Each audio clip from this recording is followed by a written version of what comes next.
Welcome to The Right Stuff from Goldspot Pens, a podcast that guides you from pen noob to aficionado in less than 20 minutes.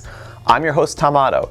In this episode, I'm putting on the metaphorical Santa hat, writing out a short list of pens and brands that I think belong on the nice list or the naughty list. Hang out until the end and I'll give away something on my desk.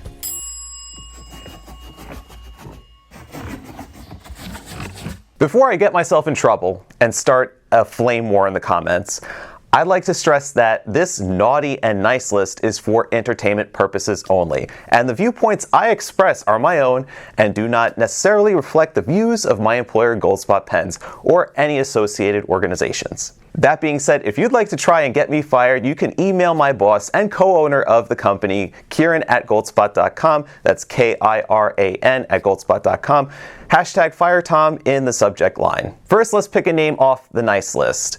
Let's pick Leonardo Officina Italiana. And this pen I hold is the Leonardo Momento Zero Grande 2.0 in the primary manipulation 1. This was a release from earlier this year, which really scratched an itch for me because I was at a loss for when they originally introduced the Momento Zero Grande in the primary manipulation 1, which is, of course, a Jonathan Brooks material, and the re-release, well, not the re-release because this is the 2.0 with the ink window, but the release of this pen design with the primary manipulation material was something that I personally had attached myself to, and a lot of you have as well. And it's that kind of love and excitement that Leonardo continues to evoke in its customers, especially with other releases this year, the Momento Zero Aloha, the Nuvola, which is that cloud-looking one, and the Momento Magico and the Pithecusa, which is a beautiful blue chatoyant fountain pen. And then also, too, is that they worked really closely with us, Salvatore did, on 3 Goldspot exclusives, including the Pink Sands, the Black Sands, and the Foresta Umbra, which was Leonardo's, I believe, their first diamond cast fountain pen. And then they start to push the boundaries of their pen design, introducing the Audace Guilloche fountain pen with ebonite material and a number 8 size nib, a massive, massive nib. And also, too, is that they're kind of moving into a more vintage sort of style with their lever fill fountain pen, which we don't offer yet, but I've seen it available on their website, which would probably then end up coming to retailers at a different point. So those were my reasons for Leonardo being on the nice list. Now, let's go move to the naughty list. So for the first name on the naughty list, I have the Endless Creator. This was a pen that came with a lot of excitement and hype because for months since this pen's introduction and teasing on social media, we had a promise of a $50 retractable nib fountain pen, and there's a lot of standards here to live up to because you have such big names as Pilot and Platinum with great retractable nib fountain pens in the Vanishing Point and the Curadas, respectively. So for a retractable nib fountain pen to enter the market and then beat it on price, it has to also perform as nicely as those 2 models. And also, one of the things that initially you would see and maybe raises a red flag with you is that it only comes in 1 nib size, a fine nib size. Which, I mean, okay, yeah, it's a new edition entirely, so Endless doesn't make fountain pens. This is their first fountain pen, so you have to give them a little bit of some leeway there, but some things are just not forgivable. And one thing you would definitely, I definitely feel is not forgivable is the lack of ergonomics here, because with the Vanishing Point and the Curadas, it's more streamlined, it's more grip friendly. Here it just seems that the form dictated the function almost. It just wanted to be more minimalist, and with the facets that are on the barrel, but the facets are rather chunky, they're not very pleasant to hold, and then there's a big step down towards the hooded portion of the pen, and it really is not a comfortable pen to hold. At least that's, of course, like I said, in my opinion, at the disclaimer at the top. And one of the other aspects of it is that it needs to be able to hold its own with the retraction mechanism and keeping the nib fresh between writing sessions. And this was tested, took it out, wrote with it, did a YouTube video on it, did a little YouTube short on it, wrote fine, filled up fine. One thing I do appreciate about it is that the filling mechanism is quite simple to refill, and it does have like an international style, so you could put an international cartridge in it, or you could use the slide converter that's attached here. But what really, ends up failing the grade here is the fact that you open up the pen after maybe like a couple of days or so, and the nib is running dry. It's either on the drier side writing, or it's completely dried out and you need to prime the converter again just to get more ink into the nib. So that, for a retractable nib fountain pen, just not excusable. And that's not just my own personal experience. I've also heard that from a couple of other customers as well who have had the creators. So overall, I would say Endless made a decent first attempt at a fountain pen, but I think that the creator needs some tweaking and needs some revision to become a better pen for an everyday carry that would compete then with the Pilot Vanishing Point or the Platinum Curadas. So back to the nice list, we have Pelikan. So despite the company being in the process of being sold to a French stationery company, Hamelin, Pelikan was really, really nice to its fans this year. And one of those nice things that they did was release a ton of special editions that they just happened to find. I don't know, they found them between the wall and the bookcases or the shelving units, what have you. I don't know how they found these pens or how they found the materials to produce these pens, but they produced pens that have not been in circulation for years. These are special editions, including the one I'm holding, which is the Souverain 800 Blue Old Blue. There was the 805 Ocean Swirl, which hit last month's top 5 list. There's Vibrant Blue, Burnt Orange, Vibrant Orange, the M200 Cafe Creme, the Cognac. There's so many different styles that just resurrected from the dead and now were made available for collectors who missed out on them initially, like me. And then on top of resurrecting some of these old special editions, Pelikan continues to forge on with a new design in this art collection, which is this lovely, I don't know the pronunciation exactly, but it's Glauso Cambone limited edition. It was an artist who designed a poster for Pelikan way back in the day, and they kind of took the vibe of the design of that poster, and they made it into a beautiful fountain pen. And this is very unusual for Pelikan in general, because these barrels tend to be either acrylic or made with cellulose acetate in the striped line style. With this, they actually took a brass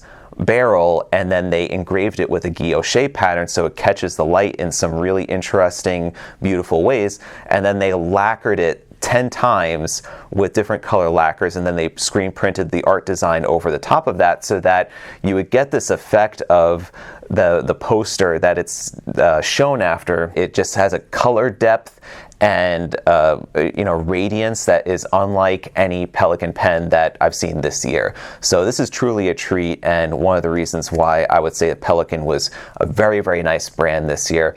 Also, too, is that they've continued, as they have for the last several years since after COVID, they've continued the Pelikan Hubs, which is a yearly meetup in September, brings together the whole community, not only of Pelikan lovers, but of fountain pen enthusiasts worldwide, to appreciate the simple thing of a fountain pen.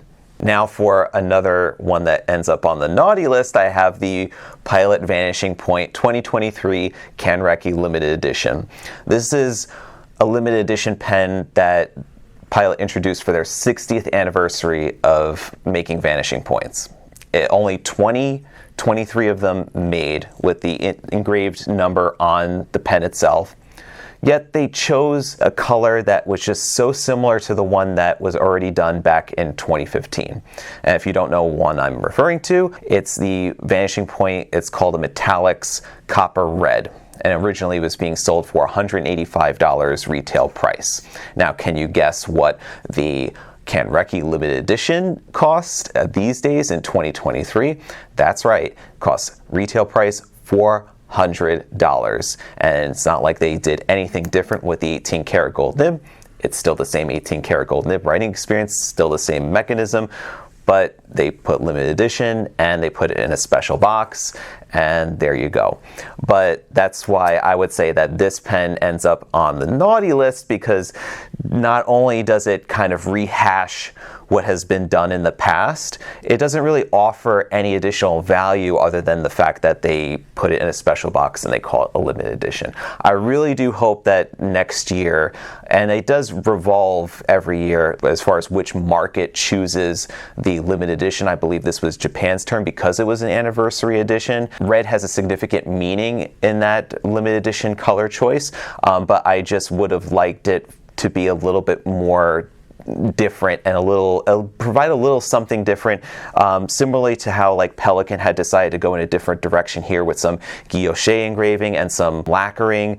Put a little bit more effort into making this special and justify the additional cost. Now, in contrast to the conservative approach of Pilot's limited edition, I present to you a pen that is on the nice list, or a couple of pens, so the whole entire brand, Benu. Benu fountain pens deserve to be on the nice list this year because there's never a boring Benu special edition that's been done a million times before.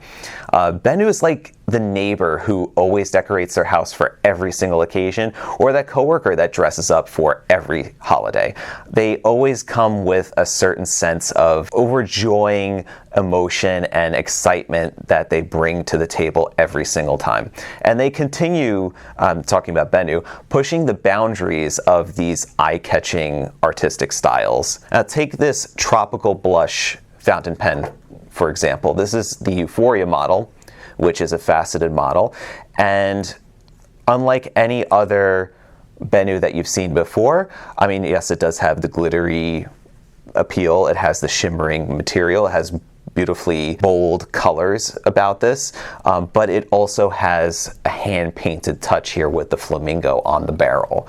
And you will not see this on any other pen. These things are hand-painted, each individually numbered, also on the barrel as well. These are smaller limited edition runs because, of course, they can't be painting thousands of pens. But this is a little bit of a hand touch to each pen that truly gives it a unique and artistic flair that separates this pen then from any other limited edition that you could possibly find. I mean, still, like their Christmas Twinkle pen here, this still has plenty of personality as well, even though it doesn't have the hand-painted element, and it has that sparkle. It has also glow-in-the-dark ends as well. Benu just has like an ability just to continue to wow and excite fountain pen enthusiasts, but it does take a certain, I feel, a certain aesthetic to be attracted to this, but they just do an amazing job at keep producing these beautiful, beautiful pens, including exclusives that we've worked closely with them on, like, for example, the Sakura, which was one of our best sellers in 2023. A special shout out goes to Bryce and the Gillette family for always working hard as the distributors of Benu, Platinum, Colorverse, and so many other writing brands. They help bring a lot of these projects to fruition and are definitely worthy of being on the nice list as well. And now for the naughty list, I have the Lamy Safari 2023 special editions. These are just like, I feel, the Pilot VP Kanreki. Lamy creates a special edition from one that was just done, I feel like it was yesterday in my mind, back in 2019. These 2023 models are the Spring Green, Aqua Sky, and Light Rose, which I feel are very, very close to the Mint Glaze, Blue Macaroon, and Powder Rose. That it just seems to me that it's too close of a coincidence, especially since it was only a matter of 4 years ago. And I know that there are just so many colors in the visible light spectrum. Why do we need to repeat ourselves from just 4 years ago already? And on top of that, we're going to talk about a little bit later in this episode, is that people have collector fatigue. It's like if you buy these every year and then they introduce 3 new colors, basically it's kind of, I feel like it's kind of like a cash grab, because it's like, you know, that these people are locked in, that they're buying new safaris every year, that they want to get all the colors, since, like, let's say Dark Lilac and Petrol, that if you release 3 colors and they were almost the same as the other 3 colors from a couple years ago, they just have like matching monochromatic trims now, that they're probably going to end up buying it, and they're not going to really complain too much, but I will complain for you. I want new colors. I want something new, exciting, even if they just switch up the clips and put like a different colored section on there. And you know, I hope that they'll find a little bit more creativity in here to inspire than the artists and the creatives that are using these pens. Back to the nice list, I'm going to write down you, my pen pals. Goldspot customers, especially the ones that leave amazing reviews like the one written by Joseph F. for the Ferris wheel press glistening glass fountain pen ink. Now, I'm not going to read the whole entire review, but I will say that Joseph does a better job at hyping this ink than I could ever do. Take this line, for example. The glisten factor is off the charts, giving your words that extra oomph that's borderline hypnotic. It's like your pen is a wizard's wand and every stroke leaves a trail of sparkling magic. Pure pen poetry. Back to the naughty list, I have to make a mention about Visconti's quality control. Now, it's pretty easy to find conversation threads online that Visconti has a reputation for spotty quality control. And that might just prove my point there. The blind, or the little end cap on the barrel here, just had fallen off the pen. A retailer also feels the consequences of poor quality, as the place you buy the pen from is usually the first point in contact just in case anything is wrong or doesn't work properly. So retailers like Goldspot have to even be more diligent about checking each Visconti pen that goes out, often paying for repair and return shipping if something does go wrong. Now, for the purposes of this video, I had decided to pick out a random Visconti out of the shelf, and I happen to know that the Voyager pens are a little bit more spotty than the generic spotty Visconti, and it just happened to be that, yes, the one that I picked out on the shelf has an end cap here that comes off, that the glue has somehow, I guess, lost its power. And then also too is when I open this pen up, which it won't happen now, but the converter actually had come apart too, because this section of the converter had unscrewed off when I unscrewed the front section of the pen. This is the kind of stuff that one would sometimes see. And Viscontis are not cheap. So, you know, being that this would be a pen, I think that's around the $500 mark, you would expect that at this price point that the pen should probably be pretty perfect. You know, as one of the most well-known luxury pen companies, Visconti really needs to do a better job at providing a more consistent writing experience for customers. And because we want to end on a positive note, let's give Retro 51 a nod for being on the nice list this year. So many fun limited editions introduced this year. The Poppers, Frankenstein, Merry and Right, Honey Bear, and Dino Smash. All of them are great releases this year, along with also their normal, everyday type of items. It's always a pleasure to work with all of the folks at Retro 51 on the Goldspot exclusives, including our yearly Design a Tornado contest that Sandy H just won for her card party design, which will be made into a limited edition pen in late 2024. And also I want to give a special shout out to Tracy Marcioli, who definitely belongs on the nice list. She designed 5 Retro 51 pens for us this year, as well as 2 Opus 88 fountain pens. And now for our question of the week from A22 Lottie, who asks, what factors would you consider most important when it comes to a certain pen model's brand's collectability? Are limited editions, for example, essential to a true collection? And vice versa, what frequency of them would be getting too many to keep up with without having the collection turning into a chore? So first of all, just keep in mind that value is a matter of perception. As they say, beauty is in the eye of the beholder. My views on what's important will differ from yours and also from the general consensus. I don't want to dodge the question entirely by saying it's completely up to you, but you are the one who's in control of how you define your pen collection. Here are the 3 factors I consider when evaluating the long-term prospects of a writing instrument's collectability. 1. Brand reputation. How many years has the pen brand been in business? What's the warranty? How is their after-sale service? What is their dedication to the end user? 2. Resale value. You have to take a look at, let's say, eBay auctions or on various forums where they do buy and sell? Are people in the secondary market selling the pen in question for 50 or 40% less than the regular retail? Or are they selling the pens above their market price? So you can kind of get an idea for, are these desirable by other people who are also collectors, or are they being offloaded at a very, very low amount because they just weren't worth that in the first place? That's something you have to take a look at and consider. And 3, innovation.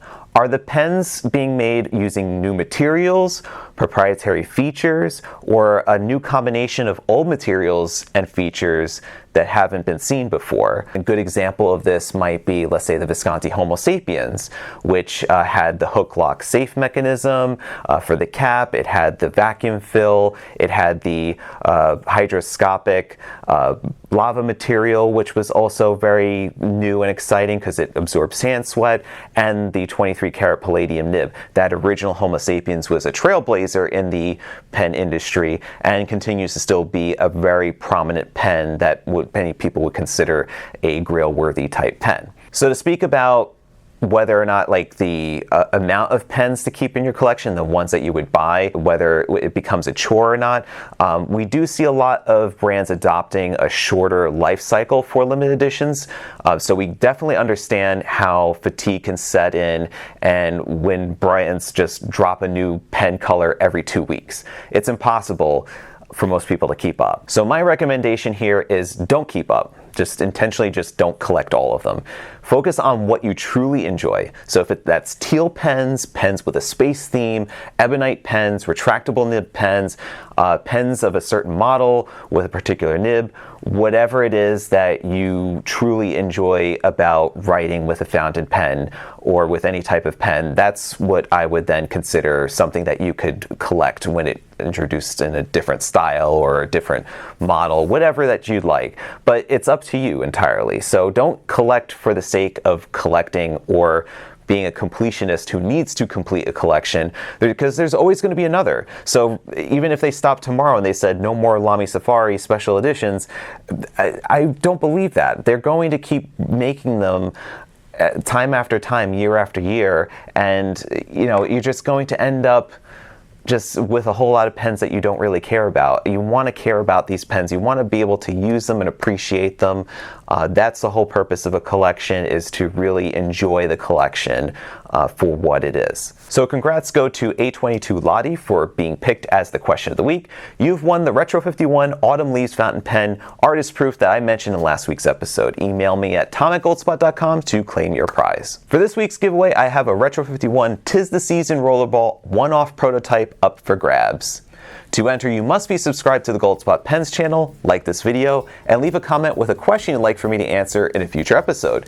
If I answer your question of the week, you win. If you'd like to see me write with the pens mentioned in this week's episode, you can check out Goldspot Pens YouTube Shorts, Instagram Reels, and TikToks for writing samples. Thank you for checking out this week's episode of the Write Stuff podcast by Goldspot Pens. Now, go out there, put your pen to paper, and write stuff. Until next time, stay inky, my friends. Take care.